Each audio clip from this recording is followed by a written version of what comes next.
Welcome to Decoding TV's coverage of the 2024 Emmy nominations. I'm David Chen. Joining me today, he is the editor-in-chief and creator of the Episodic Medium newsletter at episodicmedium.substack.com. I strongly recommend it. Joining me today is Myles McNutt to talk about this year's Emmy nominations. Myles, thanks for joining me today. Thanks for having me. Myles, great to have you. So the Emmy nominations were announced today.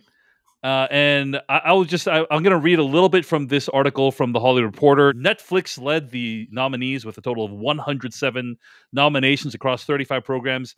FX, 93 nominations over 9 programs. HBO, 91 nominations. And Apple TV Plus, 72 nominations for 16 programs. And also the Walt Disney Company, which includes FX, ABC, Hulu, Disney Plus, and others, had a personal best tally of 183 Emmy nominations. So, Myles McNutt, let me ask you, when you were looking at this set of nominees, the set of nominations, what'd you think overall? Did you feel good about this year? Did you feel bad about this year? Somewhere in the middle? What'd you think? I mean, feeling good about the Emmys would just feel wrong as far as I'm concerned. So I actually was, I'm currently on a Television Critics Association press tour. We were on the Paramount lot for a day of set visits. We were watching the Emmy nominations. So it was a group of us in a room. I'm not used to this being like a group event experience, but you have You're used to it being very solitary, alone, like in a dark room, on watching it on your iPad, by yourself, right? Yeah. And I will say that I did. People in the room were somewhat mad that I did this, but that's fine. Which is that I had my iPad refreshing because it always comes up on the website before they announce them on the actual broadcast. So you're spoiling it. You're like the guy who sees the movie twice and you're spoiling it for everyone. Yeah. Just for me, only for me. I did not tell anybody. I didn't even tweet them. I just looked for myself, scanning through the categories. What I would say about these Emmy nominations in particular, this is sort of just the reality of where we're at and where things look, is that there are lots of good examples where the absolute abandonment of these categories. So many shows that were eligible last year were not eligible this year, that things snuck in. Reservation Dogs for me is the biggest story of this, which is a tremendous FX series, that to see it nominated an Outstanding Comedy Series feels really good. But then there's still so much evidence, like an overwhelming amount of evidence, that the people who vote for the Emmys simply do not watch television. Mm-hmm. And I think that there's just every example that there is that, last year, part of why the categories are so bizarre is that White Lotus and Succession were nominated so extensively in the drama categories that literally nothing else was recognized in supporting actor, supporting actress. And all that happened this year was they just replaced it with the morning show, right? And the idea that indicates what people actually like is nonsense. What we have here is a simple game of recognition that doesn't really reflect what's happening in a given year, and which ultimately leaves you that much more sort of cynical about the entire enterprise. That's not to say there aren't good shows nominated. And frankly, I think in many circumstances, the good shows will win. I just think that when you look at the nominations, you just end up feeling as though even in a year where there was so much openness and there were so many opportunities to find unsung shows and new opportunities and performers who never really get recognized, the voters still went with the people they recognized, the shows that were given the biggest Emmy pushes, and the ones that ultimately maybe don't reflect the reality of the year of television we witnessed. Yeah. So I'm going to say that this year's Emmy nominations, overall, good shows nominated. There's very few shows that are nominated that are outright bad. So that's good. But putting that aside, overall, I'd say it feels like a weird, not even just set of nominees, but also just a weird situation for the Emmys. Because if you'll recall, last year's Emmys were significantly delayed due to the dual writers-actor strike. So then when the Emmys actually happened, it was, I think, 6 months later than when it was supposed to, something like that. And so if it feels like we just had Emmys, it's because we did. And so now we're having these nominees that are kind of so for instance, The Bear season 3 just aired, but these nominations for The Bear are for season 2 of the show that aired, I think, over a year ago at this point, right? Yep. Mm-hmm. And so it's just a kind of a weird, from a timing perspective. In addition, I would say that there's a lot of weirdness going on in terms of the categories. I think Mark Harris put this best on Blue Sky when he posted, "Hacks is a great comedy series that is going to lose best comedy to a drama, The Bear, that evades classification as a drama because it would lose best drama to Shogun, a limited series that won't compete for best limited series, so that Fargo, a comedy series, has a chance there. Enjoy the Emmys. Mark posted that a month ago, so he didn't even know what the nominations would be. But he was gesturing at the fact that, and by the way, it's possible Hacks will win. I'm not saying Hacks will lose or anything, but he's gesturing at the fact that many of these shows don't fit the categories that they're actually in. You know, the Bear like being in the comedy category being like a big one, and Shogun was originally a limited series. Now it is a drama series because they're making another season. And then, yeah, go ahead, Myles. Well, What you say? they're planning on making a second season. We Yes. don't. This is the thing. It's like we have to Right. understand where it's Right. like, the gamesmanship that's happening. I don't Yeah. think, look, FX launched The Bear as a comedy. It's always competed that way. Whether it is or not is a matter of genre and subjectivity and all those things. But I think ultimately with the Emmys, I wrote a newsletter about this. The Emmys, what they don't like are an examples it feels like you're gaming the system, which is to say that you're trying to kind of use the system to your advantage. Absolutely. And I think that's why, like, when Orange is the New Black flip-flopped between comedy and drama, trying to see what voters liked more, and then picked whichever one landed best in those circumstances, that felt like they were shopping around for the best option. FX has been consistent with The Bear. They were consistent with The Bear before it blew up, before it became this Emmy juggernaut. And I think ultimately we could argue that the show is changing and evolving into more of a drama over time. But I also don't think that's a definitive argument. I don't think you can somehow definitively say it is a dramedy. It's trapped in between.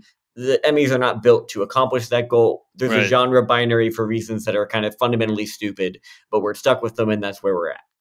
Yeah, so I think if I'm hearing you correctly, Myles, you're saying, hey, some of this stuff was done in good faith, some of it probably not. Well, and that's right. And that's the thing. Like, ultimately, I look, and part of this is that, like, within the TV industry and with those who cover it, we just fundamentally view FX in good faith, which I think it makes it harder to view it in that lens. Right. I don't think that they're lying about wanting to make a second season of Shogun. Shogun won the TCA award on Friday night. The entire writer's room for season 2 was present at the awards. We spoke to them, like, we talked to them about what was going on. They weren't like spoiling details, but like FX is not paying like 8 writers to sit in a room.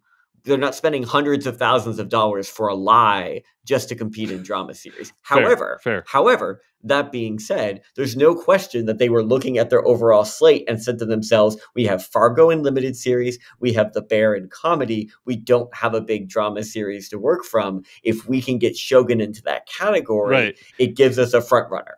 If we have a hint of a plan for season 2, we're in the drama category, right? Yeah. So there is definitely some strategizing for sure, yes. Right? But it's not necessarily like a craven bid for, maximizing these categories, right? No, and also more importantly, it's like, would you want to see those drama categories without Shogun in them? Like, think about how much more bleak that would have been. Another like 3 morning show nominees would have happened if Shogun hadn't been able to kind of like put through. Like, if you look at just how much of a struggle that year was, knowing the way the Emmy voters work, knowing that shows like The Crown and The Morning Show that just have a lot of high profile people in them would have just filled that vacuum so readily. To have something like Shogun come around that's legitimately great, and to see people like Anna Sawai get nominated, and to see people who you feel like could be really kind of reflect how great that show was and what it looks like, I'm happy. If they had to work the system to make that happen, the end result is better, but the end result doesn't make you feel better about the Emmys, right? Like, that's sort of what it comes down to, right? Like, I can look at this slate and think, do you know what? I think a legitimately good set of winners is likely to come out of this, regardless of where we land on certain shows.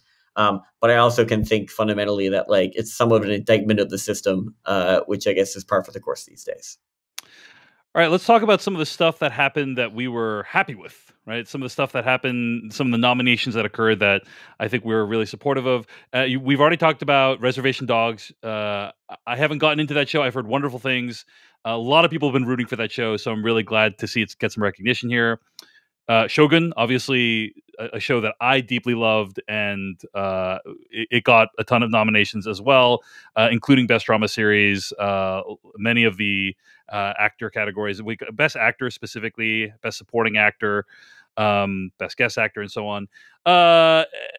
and Mrs. Smith picked up a bunch of nominations. The Prime Video show Big fan of that show overall, and very well executed.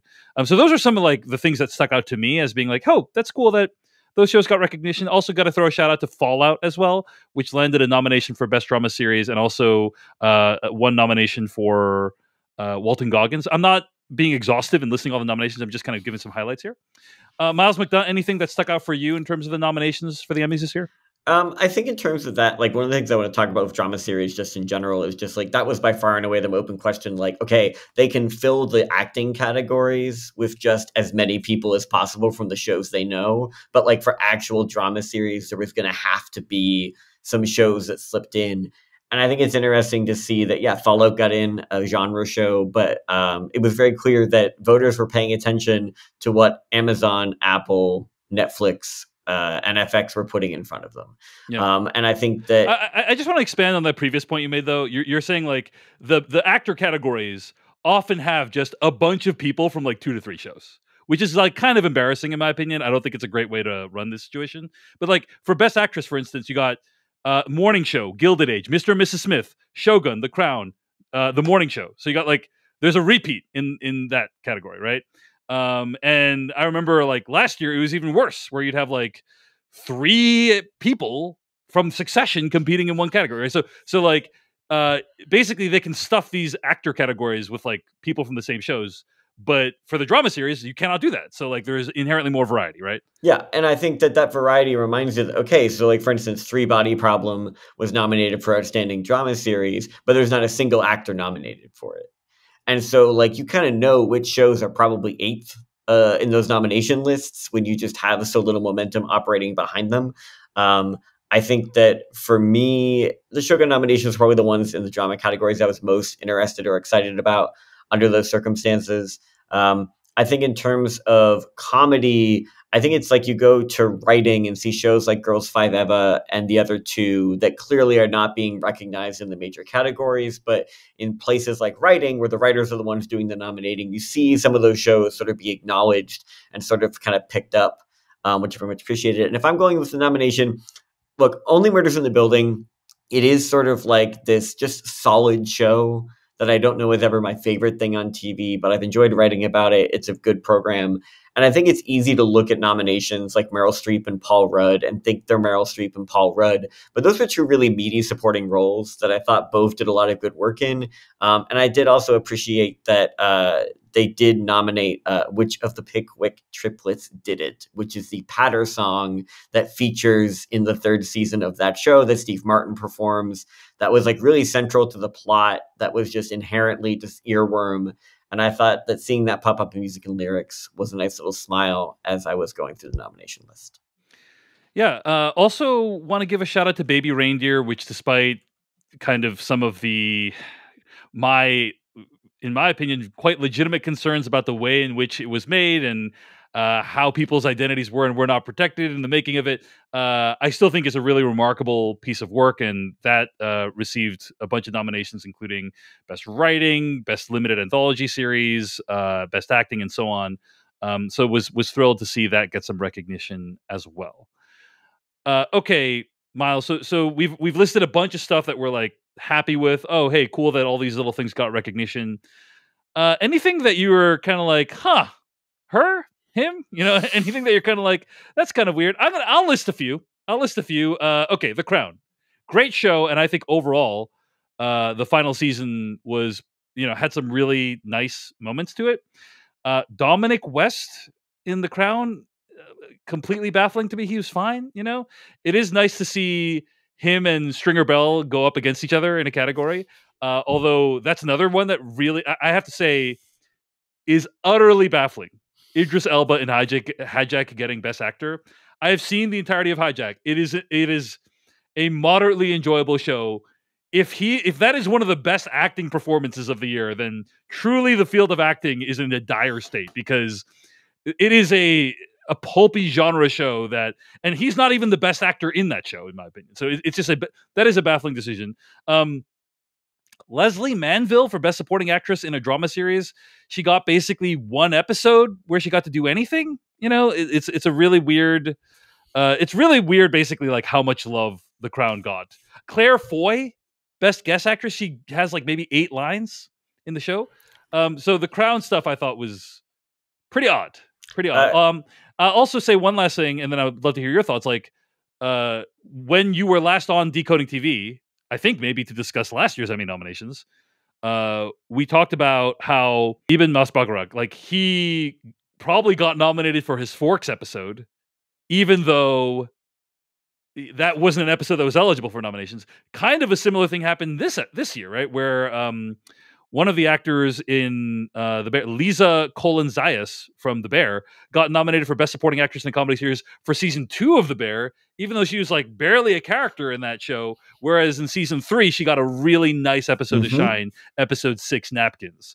So there's just kind of like these little weird things going on that I'm like, okay, that's kind of weird. Myles, anything like stick out to you as being odd? So 2 things first and foremost. One is there's one scene in season 2 of The Bear with Liza Colon-Zayas where she is doing the karaoke bar with her new coworkers. It's a really good scene, but no, she was 100% nominated because people just watched her episode in season 3, episode, and that is what happened. And if people try to say like, "Oh, that's not it," it's like, no, they had screeners, they saw it. That's what happens. And to be fair, she is excellent in that episode of the show. Yeah, so she was excellent on the other episodes too. The other thing is that, so Claire Foy, this is actually a fun fact. So she previously has won Guest Actress for a previous cameo on The Crown. But in that episode, she was literally barely in it. And this time around, towards the end, she got enough of an episode. But that's because they instituted a new rule, what's called the 5% rule, is that in order to qualify for Guest Actor, you need to appear in at least 5% of a given episode. And so Claire Foy, in her cameo in the final season of The Crown, did pass that threshold. Wow. But Olivia Colman did not, which is why she was not nominated. And I guarantee you she would have been if she were on that ballot, because they were clearly just nominating everybody from The Crown, regardless of context. Yeah.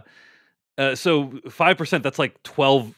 How much is that? 120. It's like 3 minutes, basically, right? Like, yes, that is basically correct. You need to be in like 3 to 4 minutes of an episode. That's like 1 hour long. That's correct. So I guess Claire Foy got like a couple extra lines above Olivia. So for those who don't know, by the way it works, it's ridiculous, I have to say. In the final season of The Crown, the Queen Elizabeth has been played by multiple different actresses throughout that character's life, and in the final season, the other 2 versions of Queen Elizabeth come back and kind of give Imelda Staunton, the latest queen, advice on how she should proceed in her life. And so I guess Claire Foy just got enough lines to be over the line there in terms of qualifying for the award. Also, speaking of things that the TV Academy loved, the Fishes episode of The Bear. They really love that one. A lot of nominations for just that episode. Also, I do see Olivia Colman as Best Guest Actress in a Comedy Series for The Bear. Yes. Which I guess she was in 3 minutes. She wasn't 3. Yeah, she wasn't more than a few minutes. That's like a meaningful scene at the end of Forks. Yes. But anyway, the Fishes episode got a lot of nominations. Bob Odenkirk was nominated for appearing in that episode. A bunch of other acting nominations in that episode. Anything else that you were kind of like, kind of a weird one. So, and this is like, I think the Palme Royale nominations are confusing to me. I watched a decent amount of that show, and I just kind of found it confounding and kind of messy and just not that compelling. And I think that, I'm not convinced that Emmy voters watched it. I think they just saw Kristen Wiig and Carol Burnett and were just like sold. I don't believe it for a second, but I think no, I'm just doubting it entirely. But I think the other one that stands out to me, and again, this is one of those circumstances where it's like I actually watched the entire second season of Loot featuring Maya Rudolph, and I think she is fine in that show. But I also think that Emmy voters nominated for literally nothing else, not a single other nomination, nothing. And it's just like the idea that there's no writing nomination, there's no cinematography. It's just like basically people were just like Maya Rudolph and Kristen Wiig, who also both got nominated for hosting Saturday Night Live. They were both just sort of like, oh, well, they're great. Like, surely that must be funny. I'd rather see them win than somebody else. And it's like, I'm looking at that. Look, as happy as I'm in Reservation Dogs get nominated, Deborah Jacobs, who's the lead actress in that show, who has a tremendous arc and an amazing episode with Ethan Hawke. That's a tremendous sort of highlight of that show and that season of television, was snubbed out of that category. And as much as I was happy to see Selena Gomez acknowledged for her work on Only Murders in the Building, she was also, frankly, not all that central to that season. And that itself is also kind of, in the midst of this. But it's very clear that, like, in those lead acting categories, name recognition is all that matters. There's just no space, it often feels like. And the only reason that the lead actor from Reservation Dogs got in is because there's just so many fewer lead actors. Like, there's just fewer comedies with lead actor performances that were reasonably eligible. And I think in the case of actresses, there's just a few more options available. And I think voters defaulted to those without really considering the dynamics of those performances. There's nobody in there who I think is terrible. But I think it's a matter of sort of thinking that, like, if I truly trusted that they had watched the shows in question and made an objective evaluation, I might feel different. But I think we all know that's not true. Fair. I mean, shots fired from Myles McNutt here about the TV Academy's actual viewing habits. But based on everything that's happened over the course of the last 5 to 10 years, I am inclined to believe Myles McNutt here. All right. The only other thing I want to mention, I guess, before we wrap up here, want to give a shout out to Ripley, which got a bunch of nominations. I haven't had a chance to check it out yet, but I've heard amazing things. My wife really wants to watch with me. You a Ripley fan, Myles McNutt? You have a chance to get into it? I did not have time for so many things this spring. Dave, it was bad. Yeah, best limited or anthology series. Andrew Scott got a best actor nomination. Dakota Fanning got a bit, so like, it's kind of like I wasn't expecting it to get that many nominations, and it's great that it did. Fargo also got some nominations, which, like, I actually loved season 5 of Fargo. John Hamm, Juno Temple, Lamorne Morris all got nominations. Noah Hawley got best writing nomination. So, like, again, another great show. Really enjoyed. Got recognized a lot. One that I have to say is weird to me, because I have heard very few people say this show is actually good, is The Morning Show. Like, The Morning Show was showered with nominations. Tons of Best Actor nominations, Best Dramatic Series. Myles McNutt, your assessment of The Morning Show, this is one of the biggest, like, nominees of this season. I think what it comes down to is this. It's very clear that actors are familiar with the people who are in The Morning Show. That's the best way to put it. That's the most kindest way to put it. But, like, at the end of the day, if you look at their actual nomination totals, almost all of them are just acting nominations. There is no nominations in editing. There is no writing nomination. Right. There is no, like, the reason, like, Shogun has... Well, there's a best directing for Morning Show. Yes, just best directing, though. Yeah. But, like, ultimately... By a legendary, like, for a legendary director that, like, everyone already knows. So, yeah. Oh, yeah. But, like, ultimately, Shogun has almost, I think, twice as many nominations. I believe it might even have twice as many nominations as The Morning Show. I think it's, like, something like 25 to 11 or something. Right.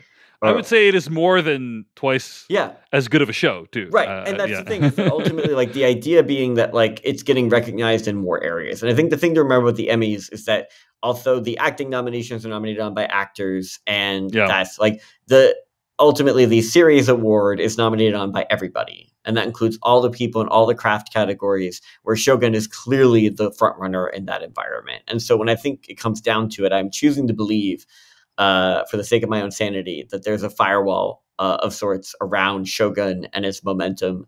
The TCA awarded it with 4 awards last weekend. And while there's no actual overlap, we like to think that we have made a statement that will be listened to and engaged with. And in terms of, like, addressing that, like, the one thing I'll say in terms of The Morning Show is, yes, there are 3 supporting actors and 4 supporting actresses nominated from that show. And I think there's just the argument that they're 4 deep in one of those categories before any other show is being considered, is, to my mind, simply just not realistic. I think my best way of putting it at this point is, like, I think there should be a rule. There should be no more than 2 nominees from a given show in any given category. I think that that's an easy fix to sort of acknowledge that in a category, if you have 8 nominees, that you will have at least 4 different shows recognized. Seems to me like something you can sort of manage. And ultimately, I know that's not what they want. I know, obviously, your HBOs, your Netflixes, they're all just trying to gin up their nomination count so they can send out a press release and claim records and otherwise sort of position themselves in the supreme way over the rest of the industry. But I think we sort of need to acknowledge that it gives such a bad image of the TV Academy's understanding of the year in TV, and their overall appreciation of that. When I was talking to people at the event and I was saying who was nominated for supporting awards, because those are not announced live, I was just sort of going through them, just like the incredulity with which people responded to some of those morning show nominees, where it's just like, okay, like, is one thing, that's the best, he's the best part of the show, that was a good guest role this season. But others, it's like they didn't get the material they needed, they weren't a significant part of things, they're just a name they recognize and a show they decided to sort of honor. I do think that we will hopefully see Shogun kind of sweep its way through as many of those categories as possible. But at the same time, yeah, like there's no getting over the degree to which recognition and sort of awareness drives these decisions. 2 final shout outs, and then we'll wrap up here. Slow Horses got a bunch of nominations. That's wonderful. That's a great show. Slow Horses Best Drama Series. Gary Oldman got nominated. A bunch of other actors got nominated. That is probably one of the better shows on TV right now. Season 4 is coming out this fall. Got to give a shout out to Slow Horses, and it finally getting some Emmy love, because I think this is the first time it got nominated in many of those categories. Hacks, bunch of nominations for writing, acting as well. Wanted to give a shout out to that. And then Katie Rich over at The Ankler did a great piece where she kind of listed some firsts for this year. Sofia Vergara became the first Latin actress nominated for Best Actress in Limited Series. Callie Reese and Lily Gladstone are the first Indigenous actresses ever to receive nominations, ever. And Nava Mao made history with her supporting actress nomination for Baby Reindeer, becoming the first trans actress ever nominated in that category. End quote. So anyway, wanted to give a shout out to those shows, those nominations. Great stuff. Myles McNutt, any closing thoughts before we wrap up for today? Yeah, I mean, aren't the Emmys fun? Like, isn't it just so much fun that like every year we get this thing where so many good shows come in and that we're excited about and engaged with, and there's just all those little reminders of that it's a broken system and doesn't really work the way we want it to work. I love it. I will keep doing it forever. I was really pleased to be able to join with many of my friends and colleagues and all kind of, have this wonderful fever dream together. And I'm more than thrilled to be able to connect that with you tonight, Dave. I feel exactly the same way. Myles McNutt is the creator and editor-in-chief of Episodic Medium. Check it out at episodicmedium.substack.com. One of the best newsletters about the television industry, or at least prestige TV, on the internet right now. Myles McNutt, thanks so much for chatting with me today. Thank you. Hey everyone, David Chen here. Thank you so much for watching that video from Decoding TV. If you want to get an audio version of the show, all you got to do is go to podcast.decodingtv.com. And if you want to support what we do, get ad-free episodes of the podcast and also bonus episodes of the podcast, go to decodingtv.com and become a paid member. Of course, you can also like and subscribe for more. We appreciate it. Thanks. See you later.